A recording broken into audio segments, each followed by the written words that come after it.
Hello everyone, আসসালামু আলাইকুম। This is me Raiha. আজকের ফার্স্ট টাইমের মতো আমি ভয়েস দিচ্ছি, কারণ আজকের ব্লগটা খুবই স্পেশাল। যদিও আরভার মতো আমার ভয়েসটা এত কিউট না। আজকের ব্লগটি হবে ওমরা প্যাকিং নিয়ে। আমরা ফুল ফ্যামিলি ওমরা করতে যাচ্ছি। আমি আশা করছি আমার এই ওমরা প্যাকিং ভিডিওটি টিনেজারদের জন্য অনেক হেল্পফুল হবে। প্রথমে আমি 2 থেকে 3টা বরকা ক্যারি করলাম এবং একটা আমি পরে যাব। তারপর রাতে ঘুমানোর জন্য একটা কমফোর্টেবল ড্রেস ক্যারি করলাম। এরপর আমি লং ফ্রক এবং 2 থেকে 3টি কোট সেট ক্যারি করেছি। অবশ্যই এগুলোর সাথে লং প্যান্টও ক্যারি করতে হবে আর ম্যাচিং হেজাব নেবেন।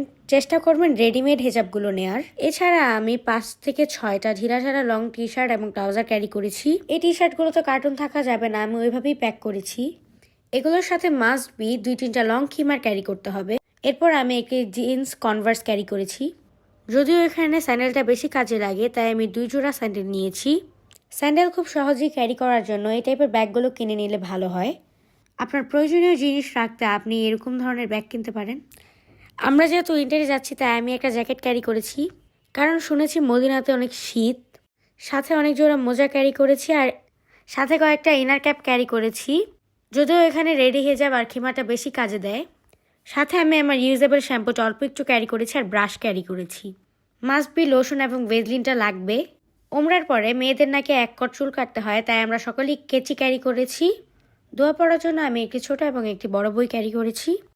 আর কিছু প্রয়োজন হলে আমার মা, দাদু, নানু তো আছেই। এখন আমি প্যাক করবো আমার মিনি ব্যাকপ্যাকটি। এটি আমার হ্যান্ড ক্যারি। ফার্স্টেই আমি আমার ফেভারিট লোশনটি নিয়ে নিলাম। যদিও আমরা ওমরার কাপড় পরার পর লোশন ভেজলিন ইউজ করতে পারবো না, পরে কাজে লাগবে। তারপর আমি ফোন চার্জার এবং সানগ্লাসেস ক্যারি করলাম। সাথে আরও প্রয়োজনীয় জিনিস ক্যারি করেছি, যেগুলো আপনারা এখন দেখতেই পাচ্ছেন। আর লাস্টলি আমি নিয়েছিলাম নিকাব। এটা অপশনাল। এই ছিল আমাদের ওমরার প্রস্তুতি। আপনারা দোয়া করবেন আমরা যাতে সফলভাবে ওমরা করে দেশে ফিরতে পারি।